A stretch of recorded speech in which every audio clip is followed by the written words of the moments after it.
I call the member for Fraser. Thank you, Mr Deputy Speaker. In 1983, I was attending Sutherland Primary School in the electorate of the member for Cook. One day, a person from the computer company Microbee came and set up a computer in the back of the room. It was the first computer most of us had ever seen. The program was a database of the First Fleet, and each of us took it in turns to search the name records to see if our ancestors were on the ship. In that classroom, every 11-year-old child wanted to answer the same question: could I possibly be descended from a boat person? Nearly 3 decades later, how is it that some people in Australian politics think they can use the term boat person as a form of abuse? When they celebrate Australia Day, do they think the arrivals of 1788 held valid visas?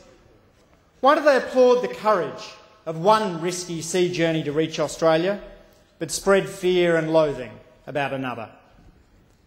In my own electorate, I've had the privilege to meet some extraordinary migrants. Last year, I attended a prize-giving ceremony for an art competition run as part of Refugee Week. First prize went to a Karen Burmese woman who had woven a traditional crimson tunic. Because she didn't have a proper loom, the woman had taken the mattress off her bed and fashioned a loom from her pine bed base. It is hard not to be overwhelmed by the courage and spirit of Australia's migrants. The great success of multiculturalism has been the way suburban Australians have, without fuss, welcomed successive waves of new migrants into our neighbourhoods. As a local member of Parliament, one of the things I most enjoy is to stand in a school assembly amidst children from all ancestries in the world and sing with them those lines from the national anthem: "For those who've come across the seas, we've boundless plains to share." Yet today, that consensus threatens to shatter. Senator Cory Bernardi tells us that, quote, "Islam itself is the problem." And according to journalist Lenore Taylor, the member for Cook, Scott Morrison, told Shadow Cabinet last year that the Coalition should capitalise on the electorate's growing concerns about Muslim immigration. Neither of them have been rebuked by the Leader of the Opposition. In his motion today, the member for Cook continues his efforts to make political capital out of the Australian refugee program. Yet, like the Coalition's election costings, it's riddled with errors. The motion conflates the refugee and special humanitarian components of the humanitarian program, which are effectively quarantined for each other in terms of the number of visas granted and the priority accorded to processing them. The motion erroneously suggests that Australia has rejected women at risk because irregular maritime arrivals have crowded them out, a mistake repeated by the member for Cook in his media release last November. This is not the case. The number of places available for refugees overseas is not affected by the number of protection visas granted to onshore applicants, and that includes irregular maritime arrivals. Australia continues to settle a significant number of refugees from overseas. Indeed, the Labor government has increased the program since coming to office, with an additional 250 places in 2009-10, following an increase of 500 places in 2008-9, bringing the total program to 13,750 for 2010-11. Beyond this, Australia also works to improve the situation of displaced persons in the region by providing substantial support to the Office of the United Nations High Commissioner for Refugees and the International Organisation for Migration. Still, if we overlook the factual errors in the member for Cook's motion, it's plain that he is trying to make a simple point. That is that the government should give preference to asylum seekers applying offshore rather than those who apply onshore. This is simple enough to say, but hardly straightforward to implement. It raises the question, when the Coalition's proposed cap has been filled, what should we do with those people who arrive in Australia with valid visas and who then apply for protection? What should we do with irregular maritime arrivals found to be refugees? Should they stay in indefinite detention? Perhaps that's the kind of solution that appeals to people who wish for a return to the grand old days of the Howard government's migration policy. But whether you look at it from the point of view of compassion or cost-benefit analysis, indefinite detention for those who come to our shores doesn't make sense. We should control our borders. Of course we should.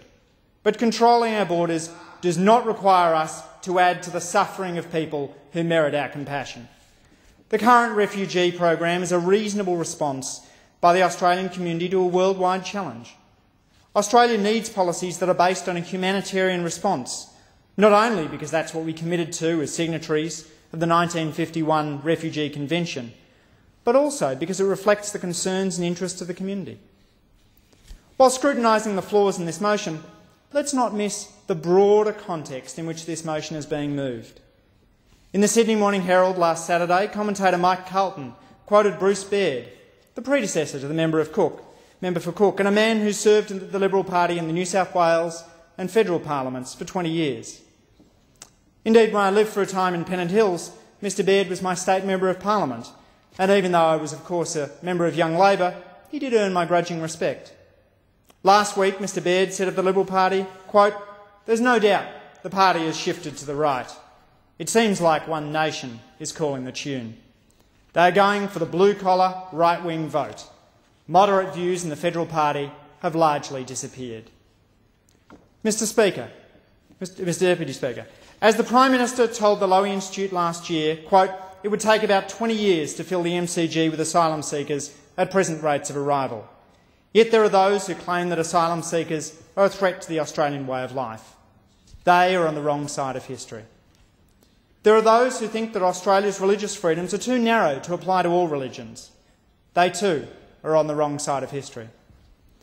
There are those who tell us that when a rich nation like ours is hit with a flood, our generosity to Indonesia should cease. They are on the wrong side of history. There are those who tell us that when family members are lost in a tragic accident off Christmas Island, we should deny the survivors a chance to attend the funeral. They too are on the wrong side of history. If you read the history books, you'll see that the seeds of hatred have been sown before. Brewing up racial discontent has its own special recipe. Start with a cup of rhetoric about how those people with their strange customs are different from us. Add a spoon of envy about how those outsiders always seem to get better treatment than ordinary Australians. And for good measure, why not dash in a suggestion that they could be happier if they just went home where they came from? Then give the pot a good stir, let it simmer until it's hot enough to serve up to the electorate. Believe it or not, there's even an academic literature on hatred. Harvard economist Ed Glaser points out that inciting racial hatred will always be... Order, the member for Fraser. The member for Herbert has a point of order. Point of order on relevance, Your Honour. Mr Deputy Speaker, we've got a motion here and I wish you would just start talking to it. No, there's no point of order. The member for Fraser has the call. Harvard economist Ed Glaser points out that inciting racial hatred will always be a tempting strategy for political entrepreneurs, but only when the minority group reaches a certain size. Italian Australians? Too big. They might fight back. Luxembourg Australians? Hard to get the base fired up. But Middle Eastern Australians? Just right. Mr Deputy Speaker, I was asked this morning by a journalist who I greatly respect, why are you bringing this up today? It's a good question. So in closing, let me try to answer why I don't think we should merely let the issue drop. When Pauline Hanson brought her extremist ideology onto the floor of this parliament in the late 1990s, some people said, just ignore it and it'll go away. They meant well, but as the subsequent rise of One Nation showed, they were grievously mistaken. Sometimes you just have to draw a line in the sand. Here is mine. If there's someone attacking a religion, that matters to me, even if it's not my religion. If there's someone that's suggesting that asylum seekers are a threat to our way of life, that matters to me, even if I'm not an asylum seeker. If there's a father who wants to attend the funeral of his child, that matters to me, even if it's not my child. I urge the House to oppose the motion.